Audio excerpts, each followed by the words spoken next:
Hello and welcome back to the Tyre Straights Podcast, the worst motorsports podcast on the internet.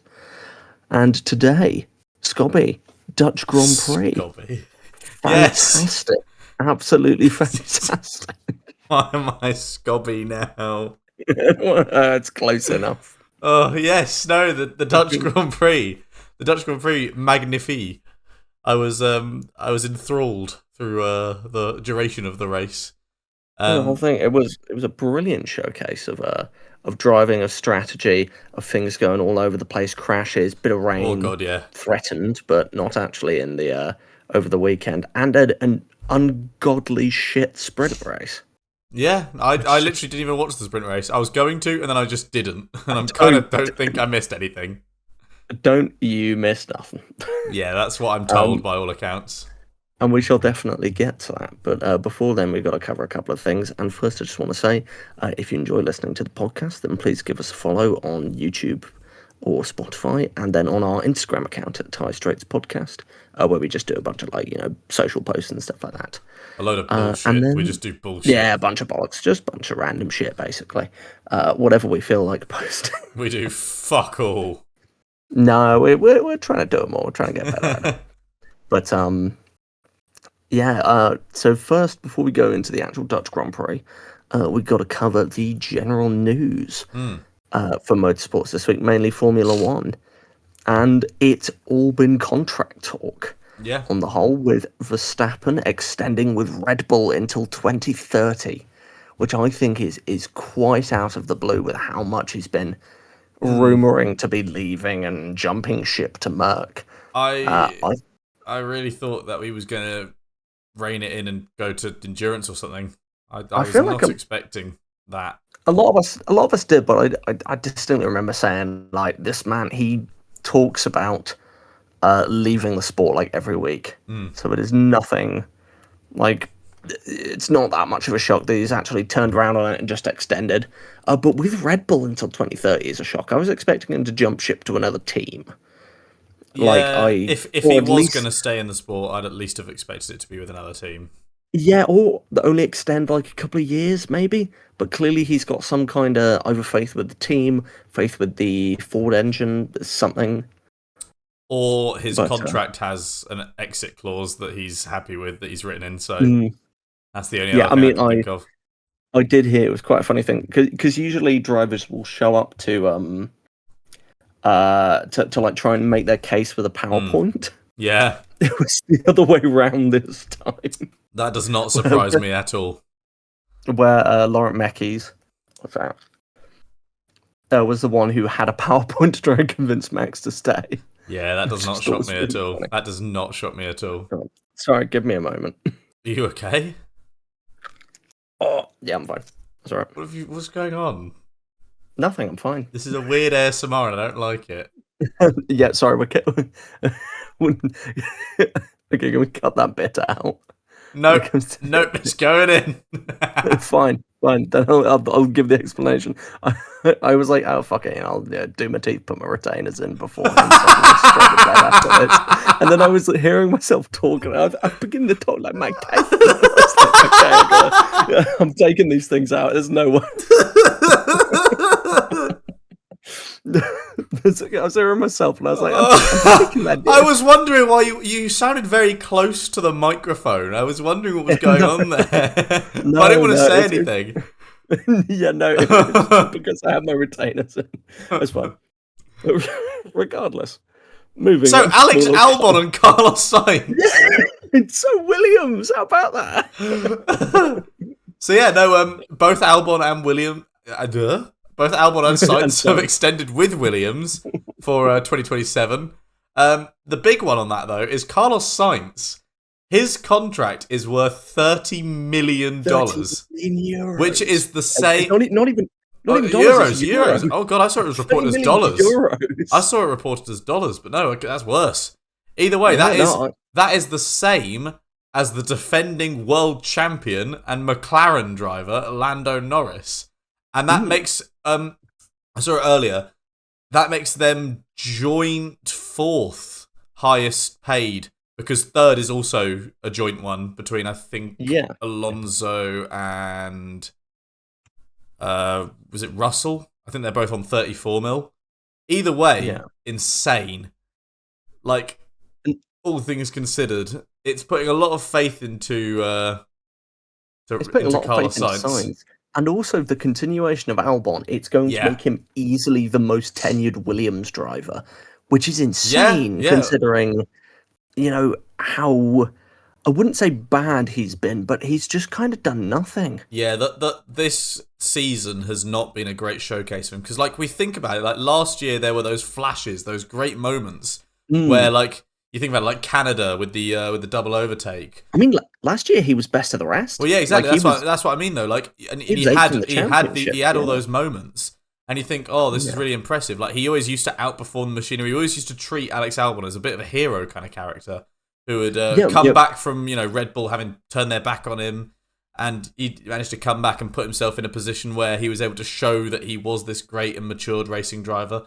But recently, he's just been on the down. And it's sad. It's kind of been nowhere, and it's a shame because Williams, I think, as a whole, has just not been able to show their pace. Williams, from start to finish this year, start to where we are now, at least this year, they've not really been anywhere. We remember back when, I know I brought it up recently, probably in the last episode as well, but you think back to the beginning of the season when the Williams chassis failed the crash test 3 times before finally being deemed safe enough to be used. They just, from the start of this set of regulations, they've really, whatever hit the ground running is in opposite world, they've done that. I just had a quick look. We were talking about last year and how he had the flashes. He was 8th in the championship. He had his best was he got 4 P5s throughout the season. Wow, yeah. Which was including at Zandvoort last year, which was a very, very impressive showing. But you think last year was a bit of a wild one with some odd podiums and results. Yeah, but you think now Williams are it feels like Aston Martin has jumped ahead of them, so they're really only fighting with the Cadillacs at this point. I mean, at the moment, it's kind of hard to say whether Aston are better or worse than them at the moment, because in all fairness, while I know you'll be bigging up his performance this race weekend, a lot of that wasn't just to do with his racing. No, I know. And we will get to that, but can't take anything away from him, but still. That's more, it's more of an example of a step in the right direction. But it definitely feels like Aston Martin are very quickly out-developing and jumping ahead of Williams. But, of course, at the same time, they are weighed down by however much Lance Stroll weighs, so... Yeah, I mean, which is just a complete nothing of a seat. He needs to go. It's time to go! That's the Williams situation going on. Yes. And then we've got... just a little prep for this weekend or the weekend just gone. Hadjar injured himself. I believe it was boxing in preparation, and injured his wrist. And as such, can I do that? Can I call Isaac Hadjar a gimp? Is that all right? I mean, I don't know. I wouldn't myself, but it just slipped out. Yeah, fair enough. But Lawson has stepped up to replace him at Red Bull. As a return to the team for his 3rd race there ever. And Tsunoda returns to VCAR, which is great to see him back for a weekend. I don't think he'll be around for Monza. I think Hadjar will probably be healed up by then. I also thought it was quite a funny one. So Hadjar was originally going to return with a still slightly injured wrist for Zandvoort, but by sheer chance, because he has the same physiotherapist as the 7-time MotoGP champion Marc Marquez, he spoke to Marquez, someone who has been through plenty of serious injuries, brushed them off and ridden with injuries and paid the price for it. Yeah. Spoke with him and he said, yeah, let it rest, which I just think is quite funny. That is quite funny, yeah. But yeah, no, it's a bit of changes in guard, and we'll definitely be talking about Lawson and Tsunoda as the episode goes on. But I think that's everything general news-wise. It's time to move on to the actual Dutch Grand Prix. Yes. And start with the sprint. Let's get it out the way. Let's get it out the way. Yeah, let's get the sprint out the way and done. So sprint quali was okay, but the thing that was such pain, was it sprint quali or was it main quali? Where they had, I don't actually remember off the top of my head, but there was one of the qualifying sessions where just as they finished the, just as they were finishing it, the last lap had to be done slightly early because the rain started that just was after main the quali. Main quali. That was main quali. Okay. They wrapped up with like a minute left of Q3. Yeah, but the for the actual sprint quali, I'll just quickly say it was Russell on pole with Leclerc second and Norris third. Nothing too crazy. Everything other way around. What? Other way around for quali. Oh yeah. Sorry. I'm reading the wrong thing. It was a shambolic episode today. This is not it. But Russell in first, Norris in second, and Leclerc in third. Nothing else too shocking throughout the ranking. Lawson in 11th, Snowder in 12th, which was a little silly that they didn't manage to get in, but they were both getting used to new cars. And then for the actual sprint, literally nothing happened. And I was really dreading the rest of the weekend because it was a god-awful race where exactly one meaningful overtake happened, and that was Leclerc jumping Norris because the McLarens just, for whatever reason, their tyres were not lasting. Because despite the fact that Leclerc was on the soft and Norris was on the medium, his rears just absolutely went and he dropped back so quickly, and it meant that the overtake was pretty easy. But more so than that, it was also that the rain showed up literally as the race finished. On the final lap, the rain decided to come in. So we could have had a more interesting sprint, but no. If it had been ran literally 5-10 minutes later, it could have been really interesting because of the rain. But it's just stupid. Interesting. But on the whole, nothing too crazy to talk about. Russell won the sprint race from pole, with Leclerc in second, Norris in third. It's the top 7 you're expecting, with Pierre Gasly scooping up the last point in 8th. Nice. But onto the main race. The main quali was the one. All just different. The main. Yes, it's all fantastic. It's like a complete swap around. But for quali, it was another situation of being teased by the rain, where it decided to come right at the end of Q3. Yeah. Meaning that we had Norris on pole, with George Russell and Kimi Antonelli close behind, but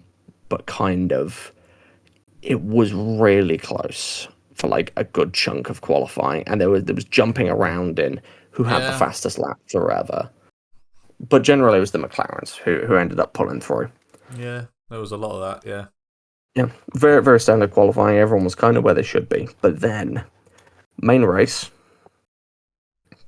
brilliant time. Oh my God. I know we've said it enough, but this is easily the best race of the year. Absolute cinema. Hands down so far. Absolute cinema. Yeah.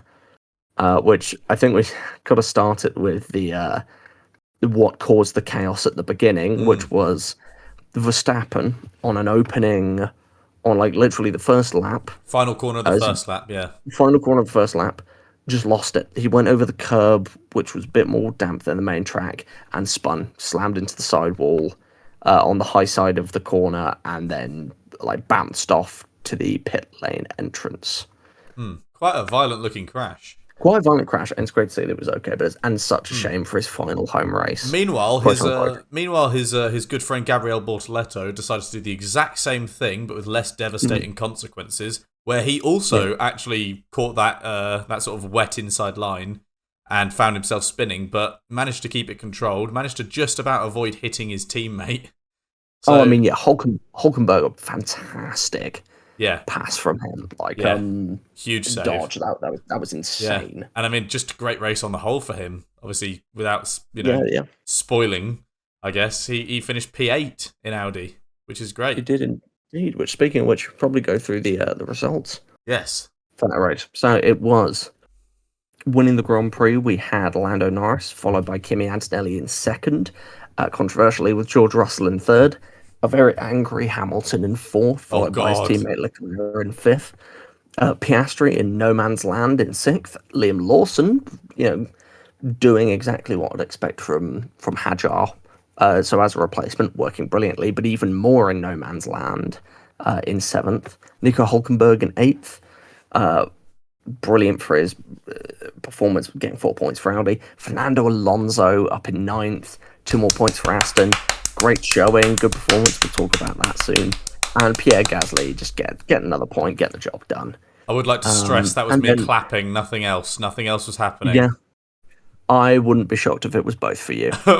I realised that some long-time listeners may understand my love for that man. I would like to preface it's not that kind of love. I just, I realised what it might have sounded like just without any visual add-on as well. I also just want a quick shout out. Yuki Tsunoda in 11th, so close to getting a point for his little step in, but just outside, beaten by his long-time bestie. Yeah, shagged by his old teammate. But yeah, that's the start of it. And should we quickly just start with a quick shout out to Lewis Hamilton and his race engineer having a domestic over the course of the race? Yeah, you know what? Let's start out with just a quick mention.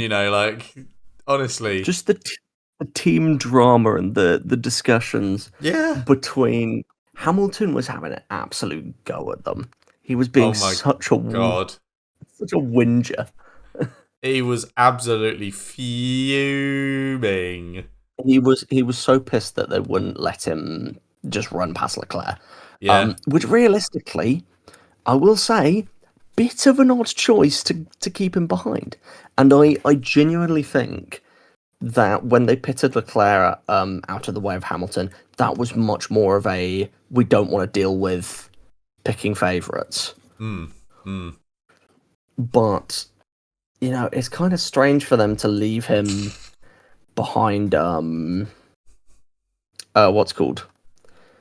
him behind Leclerc if Leclerc's on much slower tyres and is actively holding Hamilton up. I think it's maybe a little bit too early for team orders, but... But also just with the whole pit stop cycle as well, where both Lewis and indeed Charles were basically screaming at their engineers going, are we pitting? Can we please pit soon? We are on old tyres. We've got an opportunity under the safety car. Are you just going to leave us out? Like, what the fuck are we doing? Yeah. Oh, yeah, I mean, Hamilton literally said, are you just using me as a guinea pig now? Yeah, exactly. That's what I was thinking about, at that point in time. Yeah. But that was... it provided for a great amount of entertainment. Oh, it was brilliant. I mean, the other thing is just how quick the tyres degraded meant that it was a fantastic strategy battle going to, because there were so many everyone was like 2 or 3 pit strategy with the red flag included as well. It meant that they had like these tyres that they'd basically burnt through the opening with and now didn't know what to do with, whether you swap it, whether you keep it the same, whether you save them for later as a backup. Yeah. And there was all sorts of, were people going to try and go for the long run and stay out in front like Russell did? Were people going to like pit softs like in the last bit when they could to try and charge through? Like it was all over the place. And another one, if we're sticking on the team drama, I want to talk about Russell and Antonelli. And what went on there, where the team told Russell to get out of the way for Antonelli to go past. Yeah. Which is so... And George said on the radio, it's like, is Antonelli going for the win? And at the time, Antonelli had closed up to Russell, but there was no way he was going to be able to close up to Norris to get the win. Yeah, not without a safety car or something. And as such, I think Russell had every right to sit there and try and fight his teammate. Yeah. But they just decided, no, get out of the way. Which I think is a bit of a shame. He even said that I'm completely paraphrasing it, but he even said something along the lines of like what's even the point? Are we not going to play the team game? Like, what's the point? Yeah. Something that. It wasn't that, but it was something along those lines. No. I mean, don't get me wrong. Antonelli was on much better tyres. and would have easily overtaken Russell because he also just had some probably better pace at the time. But I think Russell had every right to sit there and try and fight him. I think Merck just didn't want to confrontate. They didn't want another Barcelona 2016. Yeah. Especially when neither of them are fighting for the win. Yeah, no, I think that's... Yeah, you're right. Yeah. And also the other thing is, by moving Russell behind, it really does throw him to Hamilton, who would have easily caught and overtaken him were it not for the VSC that did him in. Yeah.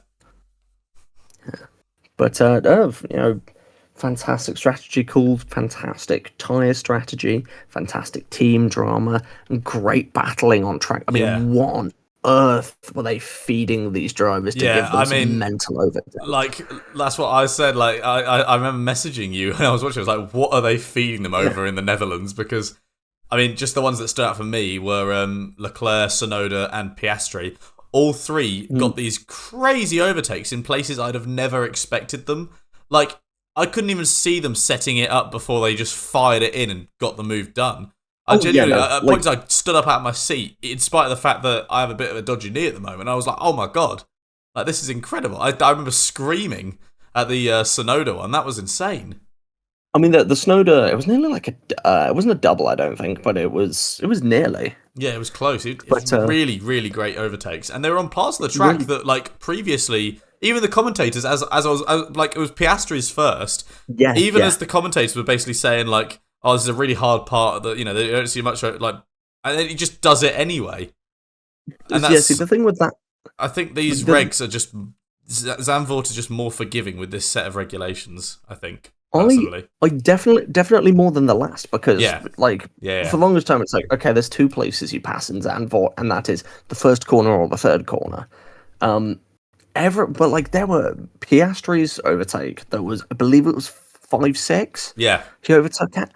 That was insane. Incredible that was a brilliant move. pass.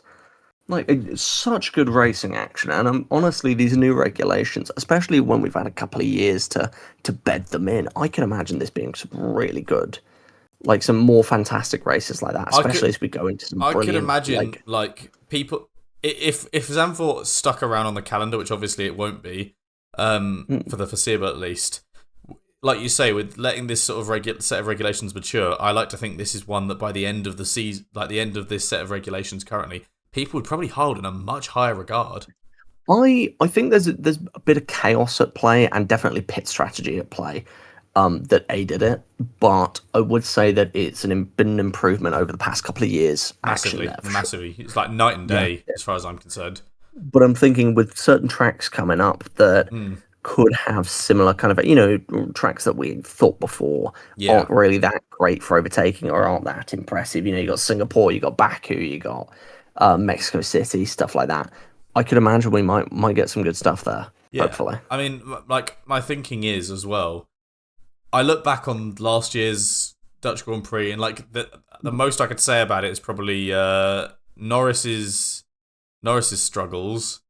His engine his DNF that year, and then also Antonelli garnering himself the nickname Talib Antonelli after genuinely murdering Charles Leclerc for no reason. Yeah. Like, I can't even justify like that. It was just a ridiculous moment. It was just an incident. Like it was a fuck up from him that did not impact his race and just put Charles destroyed Leclerc. Yeah, but no, like that's what I think. That's what like. I bring it up because that's kind of my existing definition of what Zandvoort kind of was as a race. It's like chaos, but like there were never really these standout moments. And this year, all of a sudden, I've got these even like loads of battles, but I've got like in particular these 3 amazing overtakes in places that you would never have seen them previously that just immediately scream at me like this. That's what I'm going to remember Zandvoort for now. And I'm sad that I will probably not be getting more of that either. Well, we're certainly not going to be getting more of it in F1 in theory. Yeah. But we'll get back to that. No, we will shortly. I want to talk about the Red Bull swap and the move up of Lawson to replace. Obviously, Verstappen out of the way, crashed in the wall, so all hopes were standing for Red Bull with Lawson. And you know what? I think he did a perfectly serviceable job. Yeah. Did he really do anything? No, he was kind of nowhere. But then again, Hadjar has been for a number of races. And he just basically chilled at the back of the front pack, scraped in points for Red Bull, P7, it's nothing to scoff at. No, not at all. I think it shows to me, because it was also like insane fact that this is the first time in a Red Bull he's actually started on the grid. Because both his race it was starts pit lane starts, pit lane starts. Which is wild, that just how little of a chance they gave Lawson before they tossed him to the side for Tsunoda. And if I'm going to be honest, they probably should have just picked Tsunoda from the start of the season. But I feel like they were way too harsh on Lawson, and especially with how he's been performing lately. Yeah. That it's I feel like while I'd be reticent to say he deserves another chance in that Red Bull, I think people shouldn't look at him as much as a fuck up at Red Bull. No. It was an incredibly tough Jenny car. You think Tsunoda and he was really literally not like even given an opportunity to do anything. Yeah, he was given 2 races when the car was at its worst. Yeah, before they'd even developed that car, got it in a position where it was able to fight at times. Yeah, they shagged that man for no reason. Basically. Yeah, no, they did him in, and that's the thing. It's even at his absolute best in the Red Bull, Tsunoda only got a 6th. Yeah.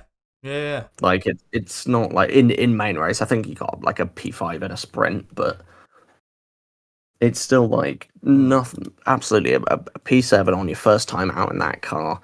Brilliant. And, Lawson's had several other really good results this year. He's shown that he is a good driver, and I really hope that he does stay on the grid for next year. But also, I want to talk about Yuki Tsunoda. Because coming back in to a new regulation of cars that you've barely driven. Yeah. And managing to hold up in P11 in the main race. 13 in the sprint, but for the main Grand Prix, getting P11 just outside of the points, that's brilliant. That's a great showing. But I feel like there's a lot of people that are saying he needs to be back in the sport, and I think people are jumping the gun. I don't know. A P11 in a V-carb, which has been considered... he beat Lindblad, who was a rookie. But Lindblad also had the drive-through penalty, which kind of compromised his race to begin with. And I think it's running into the problem that I've discussed plenty, but I'll bring it up again. There's not enough spots, and there's too much older, okay talent. And what I don't want is them to just cycle through the same people again. I want them to be bringing in new talent, and what I would not like is for them to, Ocon's not been doing great. Yeah, sure, throw him out, but let's bring in Tsunoda, who's someone who's done 6 seasons in the sport already, nearly. All I'm saying is, Yuki Tsunoda will win every championship next decade. You know what? If there's going to be one place... Have you not heard the prophecy? I have heard of the prophecy, but you know what? I can one up the prophecy for you personally. What? Or make it even tougher. The one seat I think that I would be more than happy for Yuki to go to is Lance Stroll's seat, because he has ties to Honda. He does have ties to Honda. No, he does. He's ties to Honda. Stroll seems less and less interested in the sport, and they just need to bin him off. They do. And putting Tsunoda in over Jack Crawford was probably a shout. While I think Crawford would bring in some more of the American money, I think a lot of that's gone to Cadillac at the moment. But I mean, for those who aren't aware of the prophecy, the very first Formula One world champion, Giuseppe Farina, he foretold of a man who he described as from the East, aka Asia, who would come and he would dominate, to boil it down to its very essence. And a lot of people are drawing the dots and suggesting that man is Yuki Tsunoda. I think he described him as being a small man as well, so there is that as well. Potentially, but while that is just a prophecy, currently I think Tsunoda has nothing to show. But if that is true, and he does end up taking that Aston Martin seat, you've then got the issue of it's the prophecy driver up against Fernando. The eternal rookie, yeah. Yeah, who's going to win? Oh, Fernando Alonso easily. Yeah, there you go. Well, you better hope it on your 20 quid. Hey, I'm just saying, at the end of next season, with that developed Aston Martin, Fernando Alonso is going to be world champion again. He's going to get his third world championship, and you're going to owe me 20 quid, and I will frame that £20 note. We shall see. That we shall see. When he lifts the trophy over his head. All right. Now, I think we should move on. I will quite happily talk about Fernando Alonso. Yeah, let's talk about Fernando Alonso and his points. Aston Martin gets another 2 points on top of their existing 1 point from Monaco. Fernando Alonso, with a lot of tyre saving going on, running on softs for I think he went the second longest on his first set of tyres out of everyone. I think the only person that went longer was Sainz, I believe. And then potentially. And then did his second stint on hard tyres. And he was able, through doing just a one stop and then putting the pace down, he went from P18 to P9. Which is insane when you also factor in, and I don't know how true this is, but I've only seen it reported once, but he was suffering from radio issues as well, which led him to go for long periods during the race with no contact between himself or the team. Which, to be fair, for Fernando Alonso was probably a dream. If you think back to those McLaren days, no more radio for the rest of the race. Yeah. So, and I mean, I think that definitely the drive from 18 to P9 was helped by VSCs. And also, for sure, drivers like Verstappen not being in the mix. Yeah, there definitely being some drivers that were not performing as well as they should have been. Realistically, I think Lindblad would have been above him were it not for the drive-through. However, you cannot take that away from him because that's part of the racing and some brilliant tyre management. Yeah, incredible. Is what held it because of those VSCs. But just thinking about it, obviously with all of the things like blue flags, VSCs, the team couldn't communicate these things to him either. He was having to juggle all of that. He basically did his own strategy from the cockpit of his own car. Well, they would have had to do it classic with pit boards. Yeah, exactly. Which I believe that's what they did from what I saw. Oh yeah. I mean, I'm pretty sure they still use pit boards a fair bit. Yeah, they do. But no, it's just insane that that's what he was doing. He just went on a mission, that man. And yeah, I mean, regardless of the factors that might have helped, P18 to P9 is one hell of a recovery. And the big thing I've seen a lot of people complain about is the fact that he was snubbed in Driver of the Day. Driver of the Day vote eventually went to the race winner Lando Norris, who did put in a good performance, but at the same time, not the best performance. It was kind of like I think it was Singapore last year, where he was putting in good pace, but he just kept making so many stupid mistakes. No, I will actually say this. Lando's was such an odd one, because while initially there was a chunk of time, and I actually remember messaging you during this race, saying oh my god, Lando keeps closing up to Antonelli and then making a stupid mistake, and then he loses a ton of time. And then all of a sudden, he pulls the most insane set of overtakes on, I believe it was Antonelli and Hamilton. Yeah, no, it was the battle for first. He came from third after coming out the pits. It was 3 wide, and he made some mental moves to take the lead, and that was so impressive. And I was oh my god, Lando is actually fighting for something and showing a bit of spirit, a bit of craft. Yeah, this is the most I have seen out of Lando probably since 2019, 2020. Yeah, it was very clearly hungry and on actually 23 probably. I think Silverstone 23. Yeah, no, you're right. It's probably the last time I've looked at Lando's race and been like, oh my god, that's incredible. I would still say, on the whole, based on the entire performance, and also just on the performance of Alonso, you know, he didn't just get P18 to P9 because like 9 drivers in front of him went into the pit lane. Yeah, no, he still had to fight for all of those positions. And it didn't get shown on the broadcast much, but he was racing hard for positions. And I do believe he was completely snubbed for the driver of the day vote. I will say, I think I would have picked him for driver of the day personally, but I think this is one of the few times where Lando has won driver of the day, and I'm like, I get it. Like, I do understand he has had a really good race. It's out of all of the ones I think he's ever had, probably the most reasonable. But at the same time, when you had a performance like you did from someone else, it's like, this is good, but this is better. Yeah. And yeah, I think that's everything covered Alonso. Now let's look at some of the other teams that had issues.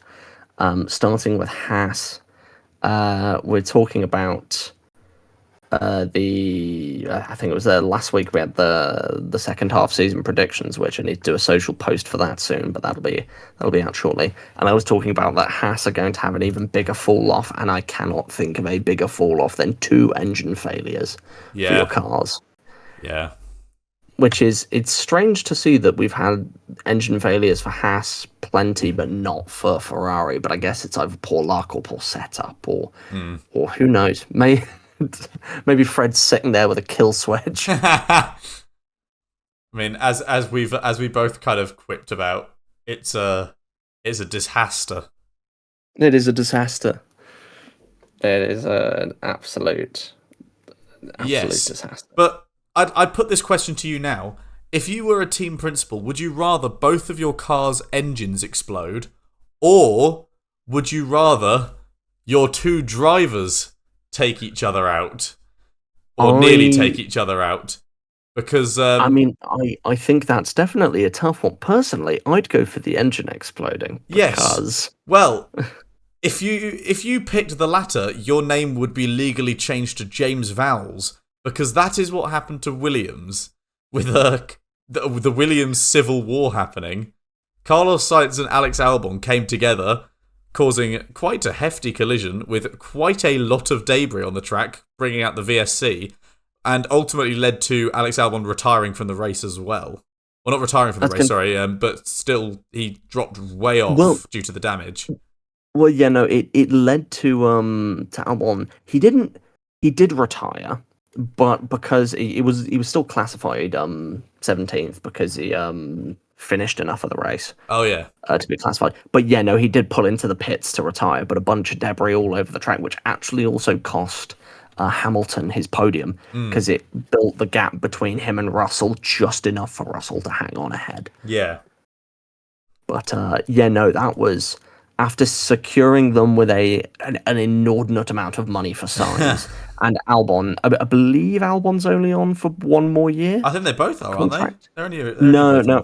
As far as I know, Albon's only till 27, whereas Carlos is an unnamed multi-year contract. I see. So that could be anywhere from 2 to... I'd imagine it'll only be like 3 max. But regardless, that is quite the way to show just how much you're dedicated to this team is to bash into each other and cause a scene.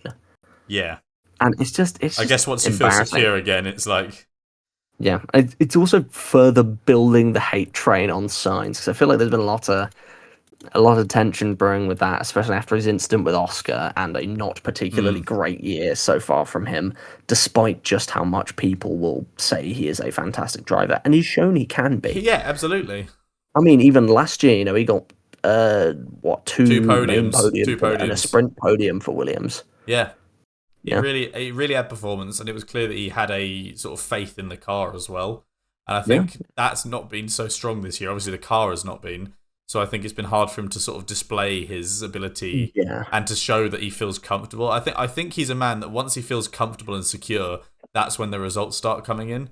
Because of course, like 2024, he was doing everything he could to show, obviously once the contract signing of Lewis Hamilton became public knowledge, obviously Sainz knew that he was going to have to find another seat somewhere.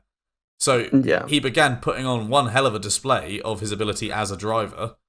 You know, Well, I mean, and that's obviously once he got a seat, he kind of towards the end of the year decided to phone in his performances a little bit. yeah, I mean, but that's the thing, when he like in 24, like Sainz was the last Ferrari win. Yeah. With in Mexico. Yeah. And until this year he was the last Ferrari winner, full stop. Indeed. But so far it's also the thing of like there's been a marked drop in form for the Williams car, because they were going from like 12s and 13s, a couple of ninth places at Miami in Canada, and then dropping down to like the last run of 4 races. It was 17th in Britain, 16th in Belgium, 18th in Hungary, and then now 16th in the Netherlands. And that is 2 of those have included quite large incidents, and also his teammate has overscored 1 above or below him. Yeah. In all these races. Or actually, I think been very close. He retired in Britain, actually. So. Yeah, but they have been very, very close. Yeah. But it's just a shame to see for Williams. It is, yeah. But I'm hoping they can fix it as it goes on, yeah.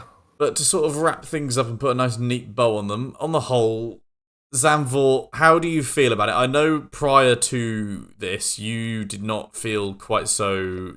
you were not... I think it's fair to say that I was more favourable of it when compared to you. You were definitely more favourable of Zandvoort. How do you feel about it now? Well, I would actually say that realistically, I'm probably not tons more favourable in comparison to some other tracks, but I do think that it's been a good year this year because of some of the chaos. And I think that the slightly smaller cars and the whole battery system has actually been great for this track, because it means there's better spots to overtake with the lack of, or the less dirty air getting in the way. And also, big thing was the tyres. With there being such a high degradation on the tyres, this pit strategy was such an important part of the race, which I think we don't see enough. And I really like when you've got an actual change up of pit strategy, and it's not just, oh, well, everyone's going to go from mediums to hards or hards to mediums, because that's what works best. Yeah, I mean, I'm in a like mind. Obviously, like I say, I had a much more favourable opinion of Zandvoort when compared to you, at least. And I would also say that my opinion hasn't really changed. This race is what I always kind of thought of Zandvoort as, but at the same time, I'm not marred by the fact that until this year, Zandvoort has not been incredible. And I'm sure that, next year, if it was on the calendar, it might once again be a stinker. I can't change my entire opinion based on it, just one race. And obviously, unfortunately, we're not going to get another one, at least not for a while. So, yeah.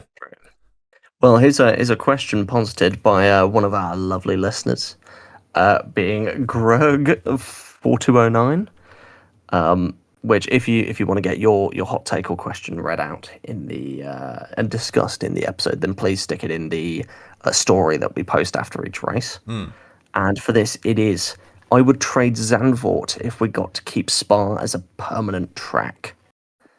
What are your thoughts on that? Would you rather have Zandvoort permanent or Spa permanent on the calendar? I would definitely rather have Spa permanent. The race this year, Spa was not definitely as good as Zandvoort. Definitely I don't think anyone from any angle could make that case. Like, Zandvoort was just so much better of a race. But at the same time, the way I view it, in spite of that, if we're going to have tracks like Monaco on the calendar, just pure, obviously, because they're not great races, but they are purely for the spectacle and the history, the legacy. By the same logic, Spa deserves to be on the calendar just as much, if not more so. So I would agree, purely because Spa is the greatest racing venue in the world. Perhaps not for F1, perhaps not conducive to F1, at least not in this current regulation era. Not at the moment, yeah. But it has been, and I don't doubt that it will be again. You think back to some of the races that Spa has produced in the past, especially like in the sort of like 80s, 90s. It is a great racing track, and one that really, I like to give it its flowers, but I believe it's deserving. at least when looking at it from that angle. Yeah, no, very, very reasonable. I think I'd agree. I think I would very much, rather keep Spa over Zandvoort permanently, just for just for partially for the history, but also it's a really tough one because, in my opinion, neither Zandvoort or Spa have had great races recently. But it's just that this year Spa had another kind of nothing race, whereas Zandvoort suddenly had a really good one. So I don't really know what to say in that scenario, but it's got to be Spa. Like it's so historic, you can't just bin it off. And it is the world's greatest racing track. Yeah, I'd argue with Interlagos, but that's more for... Yeah, that's more in the F1 context, though. More in the F1. I don't know, it's pretty good for endurance. Yeah. But still. Anyway, thank you very much for the submission. Submission. That was a very, very, very good question. Very good good hot take. Yes. And now that's everything from the actual Grand Prix sorted. Now we've got to go through... We're not done with Zandvoort yet. No, our predictions for the Zandvoort weekend. Basically, each week before we have the race, we do the predictions on who we think is going to be the race winner, the race binner, so someone who did particularly bad, the flop of the tops, so who was the worst of the top team drivers, and then the wildcard prediction, which was a little bit out there, but doesn't have to be too crazy. Now, for race winner, do you want to start with yours, Scotty? Yes, okay, so I went for what was kind of considered to be, at the time, the low-hanging fruit option, which was Kimi Antonelli.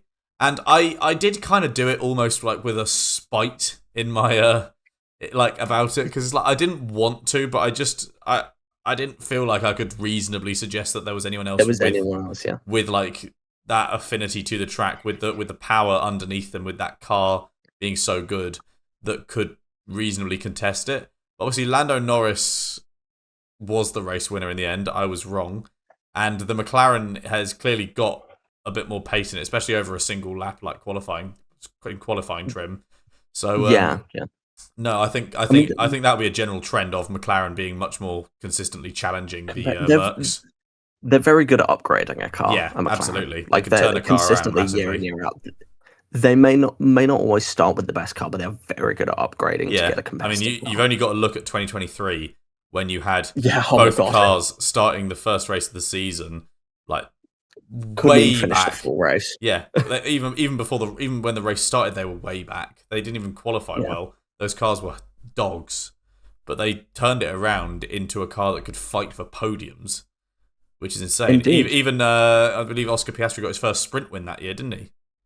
Yes, he did at Qatar. Yeah, so like some crazy turnaround. So I remember making the joke that Piastri won something before Norris. Yeah, no, exactly that. But speaking of which, I thought that, considering last year McLaren won handily and the year before McLaren won handily, and considering Norris won Hungary, which isn't too dissimilar a track in my mind, but clearly it was because it was a much better race this weekend, I went for Norris to win the race, and I was right. I think it was a bit of a toss-up. I was either going to go Antonelli or Norris. Those were the only two I could feasibly have seen. Russell wasn't horrendous for it, but it just didn't end up happening for him. But no, onto the race binner, and I went for Nico Hülkenberg, and absolutely no chance at all. He had a fantastic race, ending up P8 and doing some pretty good avoidance driving of his teammate.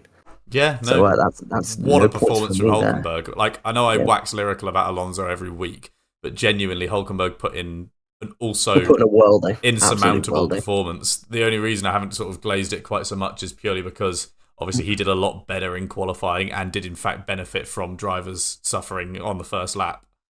Doesn't downplay the performance he put in. I'd be interested to see. Obviously, there's quite a large gap to the main teams currently, but with Audi having a completely unique, much like with Aston, with Audi having a completely unique engine, if they get that right one year, they could be jumping up to be a top team as well. And easily, with both Hulk and Bortoletto, I think that's a strong pairing. It is. But in less good news, I put for the race binner, I put Pierre Gasly, And I think I even said it was not predicated on any genuine like trend or pattern like that I was recognizing. Purely, I was just saying, his luck's been good. It's time for it to run out. But obviously, no, he put in quite a good performance as well. Not a great one, but by far and away not race spinner. Like his attempted was it on? I think it was on Hulkenberg. He made an attempted overtake that let the two drivers behind him past. Regardless of that, by far and away not race spinner. So still managing to get the last point. Yeah, like exactly. He still put in a commendable performance, just one that was not, fantastic. Indeed. And then flop of the tops. Who did you go for? I went for George Russell. I was going off of the kind of theory that he wasn't going to have a great race. I mean, I couldn't really think back to his race last year. I mean, like I said earlier, I didn't really have a recollection of the last Dutch Grand Prix. It kind of just exists as a blur in my head with a Norris DNF and a Kimi Antonelli terrorism.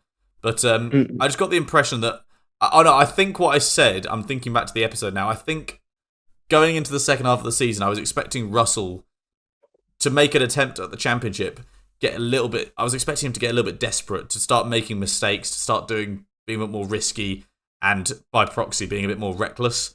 And I think I was expecting him to suffer some sort of crash out or something because of it. But obviously, no, as much as he was obviously kind of shafted by his team, he, for the most part, kept his head on, drove a sensible race, and obviously rounded out a Merc double podium. So, by far and away, not a flop of the tops. Indeed, not flop of the tops. I mean, that handily went to Verstappen crashing at the home race on first lap. That would have been a blinder. Whereas I went for Charles Leclerc, who he didn't have a fantastic weekend or anything, but brilliant sprint race, nothing main race, but hardly a flop. Like he drove fine, he did nothing in particularly bad. Yeah. Speaking of bad, let's move on to the wildcard predictions. Yeah, do you want to just get that out of the way? I want to get it out of the way. So mine was over before the race weekend even begun, because I said Isaac Hadjar would be on the podium after getting his maiden podium in V-Carb last year at Zandvoort. I was like, he's going to do it again. He's going to be good around this track. And clearly he was bested not by the track, but by a punch bag. That's not great. Not brilliant. But in the meantime, I got one right. And I said that Aston Martin would finish in the points. And they did! So, at the end of this set of predictions, rather on brand for us and our predictions, we both got 1 out of 4. Which in our predictions championship makes it 12.5 to 11.5. Yeah, it's 12.5 to me, 11.5 to you. So it's close. So it's close. It's stayed about as tight as before. Yeah, which is fine. But now moving on from Formula One, because I believe that's everything covered for that is Zandvoort. That is Zandvoort. It's now time to discuss the other motorsport series that we talk about. Yes. Basically, every week we'll go through a number of series that we personally watch. And give a quick discussion of any news, any extra information, and how the races went. And this has been quite a heavy one for me this week, really. For you, it's... I couldn't watch all of these live, like the European Le Mans Series race. I'll get to in a minute, but I had to watch that one through highlights, annoyingly, because I couldn't watch it live due to watching other racing. But it was the Mobile 1 301 at New Hampshire Motor Speedway in the NASCAR Cup Series in the Sunday just gone. And Ryan Blaney put on a classic performance. He did this in spite of his regularly scheduled pit lane woes. I mean, I struggle to comprehend, but this year he's just been so unlucky in the pits. At this point, just fire your entire pit crew and build a new one from scratch, because every I can't even exaggerate. It's nearly every pit stop he's made this season, something has gone wrong. That's not been his fault. But anyway, he was able to... that dropped him down 13 positions, which he was able to make up over the course of the remainder of the race. And in doing so, he has cemented himself as quite a strong contender in the chase this year. Meanwhile, speaking of which, with a 7th place finish, Denny Hamlin has secured the number 1 seed position in the chase, still proving that he is the man to beat in 2026. And honestly, after all the trials and tribulations of his extraordinary career, he's only got one last battle to win, one last thing to achieve, and that is a Cup Series championship. The man has been... The man, like, the way I kind of describe him, you know, excluding the fact that he's not won a championship, he is kind of the Alonso of the NASCAR Cup Series world. He made his debut in, it was either 2005 or 2006. And it is one of the two. Either way, he's been on the grid for handily over 20 years. And, you know, he's done everything. He's won everything there is to win, except for that championship. He's always been snubbed. Like, he's always had, like, these last-minute moments where something's happened that's pushed him out. I mean, if you think about... do you remember the Martinsville wall ride by Ross Chastain in 2022? Oh, yeah.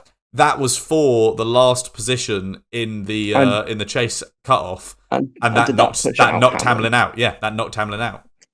It's always literally, even when he looks good, he's always had this bad luck. And the reason I'm so I sort of honed in on him so much this year, he's always been the driver I've supported in NASCAR, even though I've only I used to only very loosely watch it. But this year, I saw a clip of him and his dad, and ever since he got into Cup Series, his dad has had this bottle of whiskey that he said he would never open until Denny wins a Cup championship and they can enjoy it together. And it's sad because early this year his father passed away, and obviously that's something that he won't be able to do with his dad. So I think that, you know, considering that the clock is ticking for him when it comes to just how long he can stay at the top flight of stock car racing, this is all or nothing for him at this point. He's got himself in the right position. He's currently championship leader. He's regular season champion. Like, he's the only driver currently on 1,000 points. He's still like 100 points ahead of I think Blaney in P2. This is it for him, as far as I'm concerned. I don't see the possibility happening next time. But anyway, after this race, 6 other drivers have also secured their spots on the chase. That is the defending champion, Kyle Larson, in spite of really just a very pitiful season so far. There's a lot of, you know, crashes, DNFs, avoidable accidents that he's managed to find himself involved in, but he's managed to make it up and get the points he needs. And he's joined by former champion Joey Logano, and new to the chase, the first year he's made it to the chase, Carson the Hurricane Hocevar, possibly one of the most popular drivers in the sport right now. Undoubtedly one of the biggest draws. And he's also then joined by Chris Buescher, William Byron having a bit of a nothing season after quite a strong one last year, and Daniel Suarez, who won the Coke 600 this year. So, with a fresh opportunity coming with the beginning of the chase, every driver is going to be giving it everything to be the one to wear the crown at the end of this season. We got one more race until the chase begins. So, if you're not already a NASCAR fan, now would be a very good time to get involved. But I've yapped enough about NASCAR. Would you like to talk about IndyCar? Yes, I shall. I shall briefly cover what was the Washington, D.C. Grand Prix, or the Freedom 250, as it is also known. I just want to start this off by saying, my God, what a dreadful track. In both the layout and in the surface, you could see how rough those roads were. If you look at any onboards, it's so bumpy. It's so uneven. And I'm shocked that they still went ahead with this completely harebrained idea. And I want to say, with all of the issues that have gone on with it, both through the T-shirts that suggested some questionable things about the states, and also more recently actual governmental departments putting out AI-generated photos that included a one notorious criminal, to put it like that. Yes, if you haven't seen it, look it up. Yes, it's not been a good build-up to this race, and as such, there wasn't tons of hype from a number of people besides the most patriotic of IndyCar watchers. And through it all, it was an okay race. It was not the worst, mainly just due to how strange the layout was and how many crashes and incidents happened. Is a little bit of chaos kind of made it interesting. It was won by Carl Kirkwood in a pretty strong fashion on the whole. Like, every time he got dropped back from pits, he would always manage to charge forward. There's plenty of fighting for the lead, but Kirkwood was nearly always involved with it. Alex Palou had probably the worst weekend I've seen from him in a while, making a mistake in the pits to knock someone else's tyre, which got him a penalty. Then in the pits, pulling away without one of the tyres being put on properly, so having to stop again. And then a proper crash going into one of the corners that meant he had to pit again and get a front wing change. So it's definitely put a sizable dent in his championship lead, especially considering that Carl Kirkwood is his closest rival in the championship right now. But I do think that on the whole, it is Palou's to lose for sure. He's still got nearly 100 points over Kirkwood, and with only 3 rounds to go, it's going to take a bit of a woeful time from him to lose that championship now. But you never know. It ain't over till it's over. Yeah, it's not over till it's over. Throughout the rest of the race, we had Scott McLaughlin nearly making it into the lead of the race, but absolutely sending it into the wall. We had David Malukas losing it and sending it into the wall in a pretty big collision, which then also collected Stingray Rob, who basically was quite scary on board, where he rounds one of the 90-degree corners and straight into Malukas, T-boning him. But thankfully, both of them are all right. You had Armstrong doing a bit of Bottas bowling, who basically knocked Christian Rasmussen, who then spun around and hit VK into the wall. And then out of all of this chaos, you had Nolan Siegel with his best performance in IndyCar getting a P6, which I do not think is good enough to keep him on for next year. And thankfully, I know that McLaren have re-signed, or have signed like a number of different people instead. We discussed that in the previous episode. But, decent showing from Siegel. Can't say anything too much. It was a good drive. Pretty clean from Mick Schumacher as well. I think he got P11, which, decent. This is what I was saying last time. Crazy. Every time we say something terrible will happen to Mick Schumacher before an IndyCar race, he does all right. Yeah. Every time we go, he's actually been doing pretty good recently, he crashes.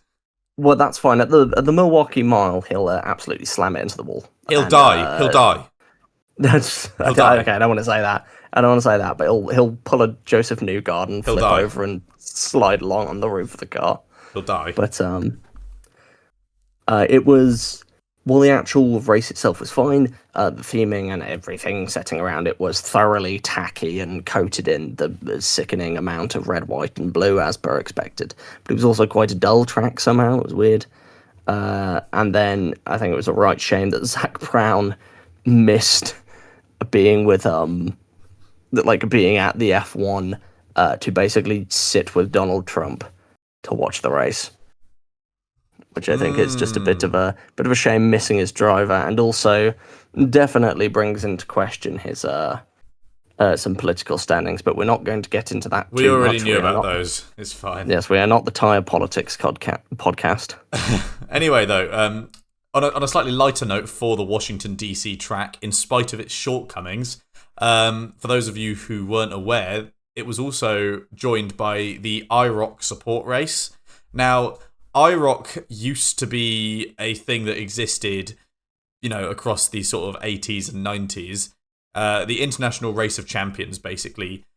And it was basically a spec series in sort of modified muscle cars and pony cars that would get some of the best racing drivers, not just in America, but often across the world, to race a limited amount of tracks and things a year and, see who would be the international, who would be the champion. And it kind of died off. I think the last season they ever did properly was 2006. And but recently, 20 years later, we've got IROC back again. It's been thanks to private investments. I believe it was brought back in 2024, and they're doing a proper season of it this year. And it has a great lineup. I mean, this race, so they had 2 10-lap races, where at the end of the first race, they then used the positions to reverse those positions for the grid for the second. And you had an elite lineup, as it always was back in the day, but you had NASCAR champions, IndyCar champions, and Indy 500 winners, as well as an IMSA and Trans Am champion. So you had a 4-time NASCAR Cup Series champion, Jeff Gordon, champion Kurt Busch. You had the fastest man in NASCAR history, Bill Elliott, who, for reference, is 70 years old. You also had Bobby Labonte and Rusty Wallace, as well as IndyCar champions Helio Castroneves and Tony Kanaan. And then you had Tommy Kendall, who was the aforementioned IMSA champion. But all 8 of them raced on the streets of Washington in the classic Pontiac IROC Firebird from the glory days. So from 1996 to 2006, that's what they were racing in equal machinery. And with these cars, they nearly made the Freedom 250 circuit look entertaining, with some actual battles between these legendary drivers. But as much as it was a close-fought thing with Kurt Busch, by the end of both 10-lap races, Jeff Gordon was the man on top. He had good battles with both Castroneves and Busch. Even 70-year-old Bill Elliott made a great account of himself, making for a genuinely enjoyable racing spectacle between 8 champions. So, if you haven't seen the highlights from it, they're on YouTube. Definitely would recommend. If you want to leave a less sour taste in the mouth after the Freedom 250, you can at least see that. But do you have some news for MotoGP? I do have a bit of news for MotoGP, just a small bit. It's basically Enea Bastianini has signed with Trackhouse until 2028, which is great to see. There was rumours it was meant to be Manuel Gonzalez, but it seems that he is going to be either stuck at the at Tech 3 or he's not going to be making it onto the MotoGP grid, which is going to be such a shame for just how dominant a year he's had in Moto2. The other thing that needs mentioning is that the first look at the Adelaide street circuit for next year. So basically, MotoGP has been taken over by Liberty Media, who are the same company that run Formula One to an extent. And a lot of them call a number of the shots when it comes to, or certainly aid in shots when it comes to media and where races go due to viewership and contracts and stuff like that. Money! And for next year, they've decided to move from the really well-beloved and classic track of Phillip Island in Australia to Adelaide for the street circuit. There's other reasons behind that I won't go into, but it's MotoGP's first street track, and understandably, there's an awful lot of issues considering that at current built-up tracks that are designed for motorcycle racing, you are having riders get horrifically injured to the point of having to skip large chunks of the season. So having to do it at a street track where they may not, they don't have the runoff, they don't have the gravel traps, they basically just have to deal with Tech Pro barriers and hope that works. No. It concerns a lot of people. Somebody's going to get killed. Thankfully, if it was going to be anywhere, Adelaide at the very least, it's a street track that's in a park, so there is quite a lot of runoff area in parts of it. But the track design itself, it doesn't look like it's going to be actually that good for racing. It looks like it's going to be really hard to pass at, and it's probably going to just create no interesting racing, and it's everyone's going to just going to be angry. Everyone's just going to be, why are we not at Phillip Island? This is boring, it's less safe, and so what's the point? But that's all for MotoGP. Well, yeah, I'll round out the show with the European Le Mans Series race, and this was the Spa 4-hour race. And straight off the bat, very bad lap 1 for the Inter Europol cars. Inter Europol is a team with cars across all categories in European Le Mans Series. And the number 34 LMP2 Pro-Am car it crashed into the United Autosports car on turn 1, causing significant damage to the front. the bodywork over the wheel on the front left was just completely just stripped off, and they just fell down the order immediately. Meanwhile, before even a full minute of the 4-hour race had passed, the number 13 LMP3 would also crash out and DNF. But while their luck was not with them, fortune was all sort of placed in one basket, because the LMP2 class and the overall race winner would be the number 43 Inter Europol car, making them back-to-back Spa 4-hour winners for 2 years running. Only 16 seconds behind was the number 29 Forestia Racing by Panis machine, cementing them in the LMP2 championship lead by results, although the number 22 United Autosports car is on the same number of points by the end of this race. And so that means that we're going to have a very close fought LMP2 championship over the next 2 rounds in Silverstone and Portimao before the end of the season. But in somehow an even closer race to the line, you had the LMP2 Pro-Am class, with the top 2 who, after 4 hours of racing, crossing the line within 3.4 seconds of one another. Eventually, the number 83 AF Corsa machine would ultimately take the win over the number 20 of Algarve Pro Racing, the latter of which is currently holding the championship lead based on results. But much like in the main LMP2 class, it is a tie for a championship lead, with the AF Corsa machine on the same amount of points, but just behind based on results. But seemingly characteristic of the 2026 European Le Mans Series right now, there is literally nothing in it with only 2 rounds left. The LMP3 class was won by the number 17 of CLX Motorsport, making it their 2nd win in a row. And we've got quite a dominant championship run from them, because as when compared to the LMP2 classes, where they lead by 15 points over the number 85 R-Ace GP car, which finished 2nd in this race, only 10 seconds behind. And after a 5th place finish, the LMGT3 standings are headed by the number 75 Proton Competition Porsche, which holds a 1-point lead over the number 33 TF Sport Corvette, which finished 2nd in Spa. The race was won, however, by the number 86 GR Racing Ferrari, and that's led the championship in the GT3 class to be quite tight, with only 13 points separating the top 6. So, it's really getting a bit heated now, and I'm especially looking forward to the next race, not least of all because it is in Silverstone, which is obviously a fantastic racing track, but also, much like last year, I'll be there to watch it live, so I'll be definitely bringing a much more detailed report than the normal fashion when I can. Yes, unfortunately, I can't be there. I was meant to be joining you for Indeed. that, but I've recently gotten a... Yeah, it's a shame. I've recently gotten a cat, and unfortunately, I can't leave her alone at the moment for a full day. Bless her. So, but yes, it's a bit of a shame, but oh well.